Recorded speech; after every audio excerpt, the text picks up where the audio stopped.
আমার সকালটা নিত্যদিনের মতো আজও শুরু হয়েছে ওই 5টা থেকে।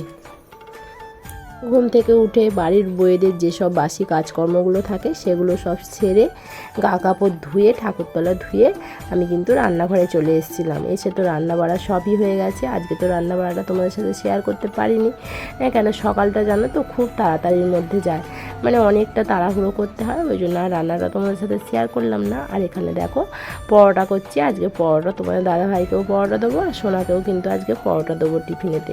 মানে রোজ দিন কী টিফিন দেবো দেবো না, এটা একটা টেনশান হয়ে যায় জানো। সোনা পরোটা আবার নিয়ে যেতে চায় না, বলে পরোটা নাকি ওর ভালো লাগে না। পরোটা না আমি খুব একটা ভালো বেলতে পারি না জানো তো, তেল দিয়ে বেললে না আমার খুব অসুবিধা হয়, যেন সে মনে হয় হতে চায় না। আটা দিয়ে বেললে যদিও হয়, আর এই তেল দিয়ে বেললে হতে চায় না। কিন্তু কি করব বলো, পরোটা তো আর আটা দিয়ে বেললে হবে না, তেল দিয়েই বেলতে হবে। যেমন পেরেছি কিন্তু তেমন করেছি। আজকের কিন্তু ওয়েদারটা অন্য দিনের থেকে আজকে একটু ভালো আছে জানো তো। রোজ দিন যেমন বৃষ্টি পড়ছিল, আজকে সকাল থেকে তো বৃষ্টি সেই হিসেবে বুঝতে পারিনি। ওয়েদারটা তবে বেশ পরিষ্কার আছে জানো তো। আর আজকে ভাবছি 2-4টে কাচতে হবে, কেন রোজ দিনই কাচাকুচি হচ্ছে। আর এই আকাশের জন্য তো মানে ছাদ থেকে মনে হয় 6-7বার ওঠা নামা করতে করতেই মানে হাঁপিয়ে যাওয়া হচ্ছে। রোদ দেখলে মনে হচ্ছে দিয়ে আসি, আর মেঘ করলেই আবার নিয়ে চলে আসতে হচ্ছে। আর তোমাদের দাদাভাইয়ের জন্য তো করলাম 3 কোনা পরোটা। তোমাদের দাদাভাই 3 কোনা পরোটা খায়, আর সোনা কিন্তু 3 কোনা পরোটা খেতে চায় না। ওর জন্য করবো গোল পরোটা জানো তো। ও গোল পরোটা মানে আমিও 3 কোনাটা পছন্দ করি না, আর সোনাও 3 কোনা পরোটাটা একদম পছন্দ করে না। ওর জন্য গোল, আর তোমাদের দাদাভাইয়ের জন্য 3 কোনা হলো। পরোটাটাকে ভালো করে ভেজে নিচ্ছি, উল্টে পাল্টে ভেজে নিয়ে তারপর কিন্তু আমি তেলটা একটু ভালো করে ঝরিয়ে নেবো জানো তো। তাও আমি কিন্তু অল্প তেলে করি, আমি খুব বেশি তেল দিই না। খুব বেশি তেল দিলে না খেলে সোনার খুব প্রবলেম হয় জানো তো। আমি হালকা তেলেই পরোটাটা কিন্তু ভাজি। আর পরোটাটার দিকে দেখো ভাজা হয়ে গেছে, আর আমি কিন্তু চাপা দিয়ে রেখে দিলাম। আর দেখো ফ্রিজে 3 পিস মাছ ছিল। মাছটা 2-3 দিন ধরেই হচ্ছে, রবিবার এনেছিল, সোমবার মঙ্গলবার হয়েছে, আর আজকে বুধবার। দেখো 3 পিস মাছ আছে, একটা লেজা, একটা মুড়ো, আর একটা খানা আছে। সোনাকে তো খানাটা দেবো, আমি মুড়োটা খাবো, তোমার দাদাভাইকে লেজা দেবো। কেন লেজাটা না আমি একদম খেতে পারি না জানো তো, প্রচণ্ড আমার গলায় কাঁটা আটকে যায়, মানে আমি বাঁচতেই পারি না এমন হচ্ছে অবস্থা। আর মাছটা ওদিকে ভাজতে দিয়ে আমি কিন্তু চলে এসেছি সর্ষেটা বাটতে। আদাটা তো বাটা আছে, আর সর্ষেটা আমি বেটে নেব। মানে সকালটা বুঝতেই পারছো কতটা তাড়াহুড়োর মধ্যে যাচ্ছে, যে মাছটা দাঁড়িয়ে থেকে ভাজবো সেটুকুরও টাইম নেই। মাছটা ভাজতে দিয়ে আর মশলা বেটে কিন্তু নিয়ে চলে এসেছি, আর মাছের ঝালটাও কিন্তু আমি চাপিয়ে দিয়েছি। আর দেখো ওখানে মশলা বাটতে গিয়ে কিন্তু আমার মাছের লেজাটা একটু বেশ বেশি ভাজা হয়ে গেছে জানো তো, একটু বেশ চুঙে চুঙে মতো গিয়েছিলো, কি আর করা যাবে। আর দেখো এখানে তোমার দাদাভাইয়ের ভাত, আজকে ডাল হয়েছে, আর মাছটা আজকে সোয়াবিন দিয়ে আলু দিয়ে তরকারি করেছি জানো তো। আজকে এই রান্না হয়েছে, আজকে আর কিছু হয়নি। আর এদিকে তোমাদের দাদাভাই টিফিনটা আমি গুছিয়ে দিচ্ছি। অন্যদিন তো তোমাদের দাদাভাই খেতে বসলে তারপর আমি রুটি করি জানো তো। আজকে কেন বলো তো, আগে করে নিলাম। মাছ ভাজার পরে না এই সবগুলো করলে আমাকে গ্যাসটাও মুছতে হবে, আবার এখানটাও সব মুছতে হবে। ওই জন্য আমি আগে এইগুলো করে নিলাম, তারপর মাছটা করলে তাহলে আর অসুবিধা হবে না, একেবারেই শেষে মুছবো। নাহলে মাছটা আগে করে নিলে কী হয়, সব আবার পরিষ্কার করে মুছে তারপর আবার আমাকে মানে রান্না করতে হবে।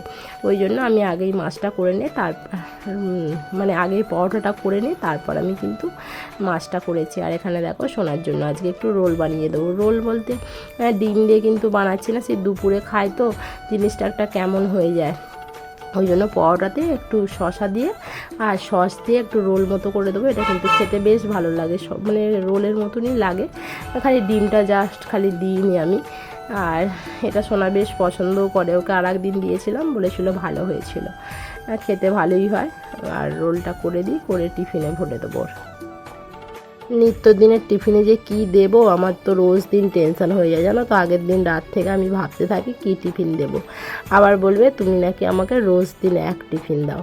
তাও আমি কিন্তু রোজ দিন আলাদা আলাদা ঘুরিয়ে ঘুরিয়ে টিফিন দিই, তাও বলে নাকি আলাদা আলাদা টিফিন দাও না, তুমি এক টিফিন দাও। আর কিছু বলার নেই, কী করব। আমি ওকে জিজ্ঞাসা করি রোজ দিন যে কী করব, এদিকে কিছু বলতে পারে না, বলবে তোমার যা ইচ্ছা। আবার যেটা করে দেবো সেটাও ওর পছন্দ হবে না।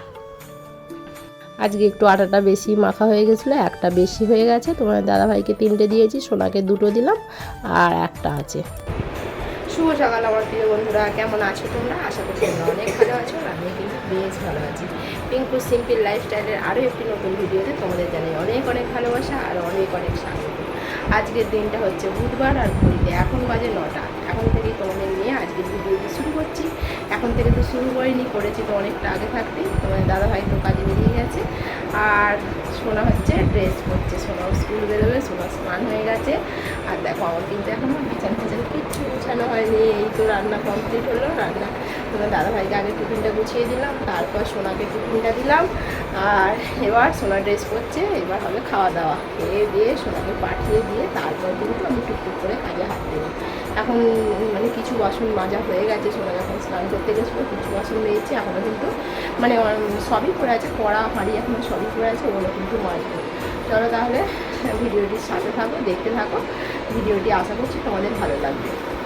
তোমাদেরকে আগেই তো বললাম আজকের ওয়েদারটা বেশ পরিষ্কার, ওই জন্য আমি কিন্তু দেরি না করে আগে কিন্তু সার্ফেটা বুড়িয়ে দিতে এলাম। সার্ফেটা বুড়িয়ে দিয়ে তারপর বিছানাটা গোছাতে গেলে এটা তো তখন একটু ভিজে যাবে, তারপর নিয়ে গিয়ে কেচে দেবো, ভালো পরিষ্কার হবে। আর আমার জামাগুলোও ছিল কাচা হয়নি, মানে বৃষ্টি বৃষ্টি করে না কাচাকুচি যেন সেই হিসাবে হচ্ছে না, আর মনটাও চাইছে না। আর আজকে যেহেতু রোদ করেছে, আর আজকে ইচ্ছা হলো যে না আজকে কেচেই দিই, নাহলে আবার যদি পরে মেঘলা এসে যায় না, মানে মেঘ করে যায়, তাহলে জিনিসগুলো আর শুকনোই হবে না।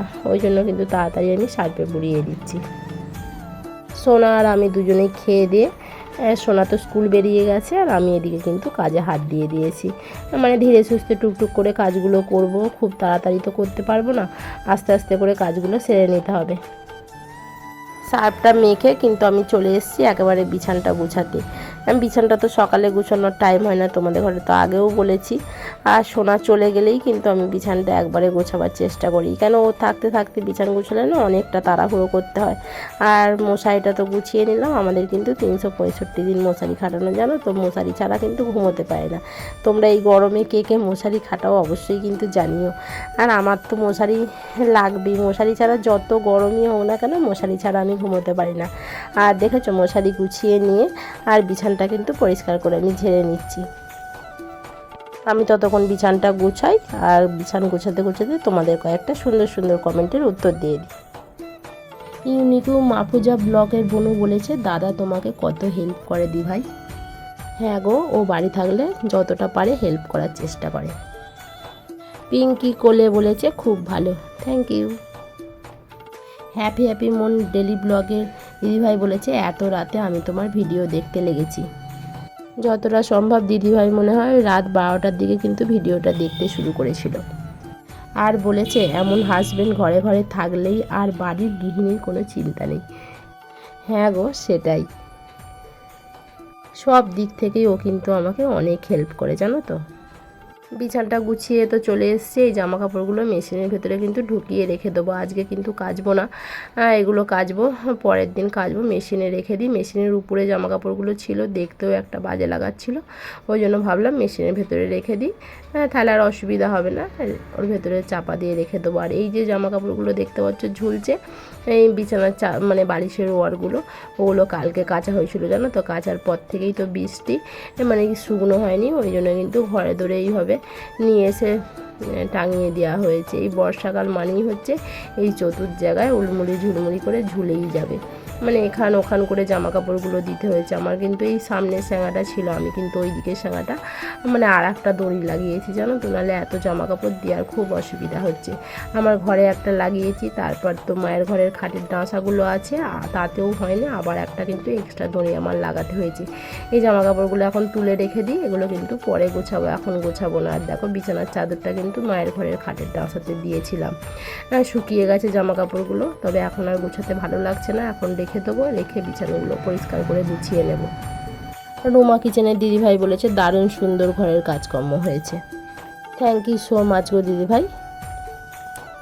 দেখো বিছানাগুলো কিন্তু আমি পরিষ্কার করে গুছিয়ে নিয়েছি, কারণ আমাদের ঘরেরটাও গুছিয়ে নিয়েছি আর এই মায়ের ঘরেরটাও কিন্তু সুন্দর করে গুছিয়ে নিয়েছি। তারপর চলে এসেছি একেবারে রান্নাঘরে। আর আজকে দেখো কত বাসন হয়েছে, আজকে কিন্তু অনেকগুলোই বাসন হয়েছিল, যেহেতু কালকে রাত্রিরে বাসনগুলো মাজা হয়নি, ওই জন্য আজকে বাসনটা একটু বেশিই হয়েছিল। আমি আগে মেজে নিয়েছিলাম, তারপর কিন্তু একেবারে সব ধুয়ে নিচ্ছি। বাসনগুলো ধুয়ে রান্নাঘর মুছে আর চলে এসেছি একেবারে কাচাকুচি করতে। যেহেতু ওয়েদারটা আজকে ভালো বললাম, মানে রোদ আছে, ওই জন্য কেচে নিই, তাহলে তাড়াতাড়ি শুকনো হয়ে যাবে। আর কার কার এই বর্ষাকাল ভালো লাগে অবশ্যই কিন্তু কমেন্ট করে জানাবে। আমার কিন্তু একদমই ভালো লাগে না, মানে বর্ষাকালটা ভালো লাগে না। শীতকাল এলে বলি গরমকাল ভালো, আর গরমকাল এলে বলি শীতকাল ভালো। আমাদের মনটাই আসলে ঠিক নেই জানো তো, যখন যেই কালটা আসে সেই কালটা নিয়ে আমরা সন্তুষ্ট থাকতে পারি না। যখন প্রচণ্ড গরম হচ্ছিল, বৃষ্টি হচ্ছিল না, তখন খালি ভাবছিলাম কবে একটু বৃষ্টি হবে, তবে ওয়েদারটা ঠান্ডা হবে। এখন বৃষ্টি হচ্ছে, এখন আর সেটা কিন্তু আমাদের পছন্দ হচ্ছে না, মনে হচ্ছে কবে একটু রোদ হবে সেটাই ভালো হয়। আর দেখো কাচাকুচিগুলো করে কিন্তু আমি বুটগুলোও কেচে নিয়েছিলাম। তোমার দাদাভাইয়ের একজোড়া বুট কাচলাম, সোনার একজোড়া কাচলাম, আর সোনার দুজোড়া কেচেছি জানো তো, স্কুলের একজোড়া ছিল আর এমনি একজোড়া এখানে ওখানে পড়ে যায়।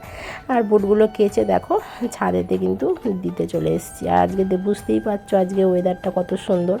হ্যাঁ, কিন্তু প্রচণ্ড গরম আছে জানো তো, এত গরম হচ্ছে যেন কাজ করা যাচ্ছে না, মনে হচ্ছে একটু গিয়ে পাখার তলায় বসি, কিন্তু পাখার তলায় বসলে কি আর হবে বলো, এই কাজগুলো তো আমাকেই করতে হবে। আর দেখো এই সিঁড়িতে কিন্তু এইগুলো দিয়ে দিচ্ছি, এইখানে রোদটা ভালো পায়, সেই বিকাল পর্যন্ত একভাবে কিন্তু এখানটায় রোদ পায়। আর দেখো জামা কাপড়গুলো কিন্তু এগুলো সকালে দিয়ে গিয়েছিলাম, এগুলো সব শুকিয়ে গেছে, এগুলো তুলে নিই, তারপর কিন্তু ওই জামা কাপড়গুলো দিয়ে দেবো।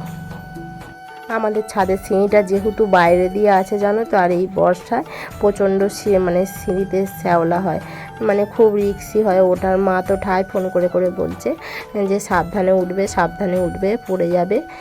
কিন্তু কি করব বলো, দিনে তো অনেকবারই ছাদে উঠতে হচ্ছে, কিচ্ছু করার নেই, উঠতে তো হবেই ছাদেতে। তাও তোমার দাদাভাই সকালের দিকে মাঝে মাঝে দিয়ে যায় জামা কাপড়গুলো, আর যেদিন দেয় না সেদিন আমাকেই দিতে হয়। তবু রোদ করলে সিঁড়িগুলো একটু শুকিয়ে পরিষ্কার হয়ে যাবে, তাহলে এত স্লিপটা আর থাকে না, মানে প্রচণ্ড শ্যাওলা হয়ে যায়। কেন সারাক্ষণ বৃষ্টি পড়লে সেই বৃষ্টিটা জমে জমে না পুরো শ্যাওলা হয়ে যায়, মানে সিঁড়িগুলো ভেতর দিয়ে হলে ওই অসুবিধাটা হয় না, কিন্তু যেহেতু বাইরে দিয়ে সেহেতু তো শ্যাওলা হবেই।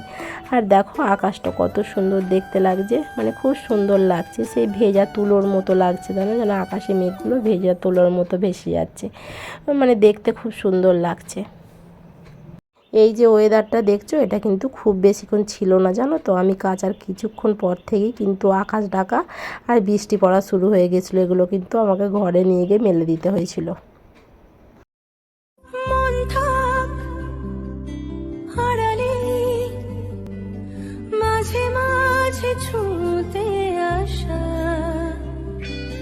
জানি জামা কাপড়গুলো দিয়ে তো ছাদ থেকে চলে এসেছি, এসে কিন্তু এবার ঘরদোরগুলো ঝাঁট দিয়ে কিন্তু মুছবো, ওই জন্য ঘরদোরগুলো কিন্তু পরিষ্কার করে আমি ঝাঁট দিয়ে নিচ্ছি।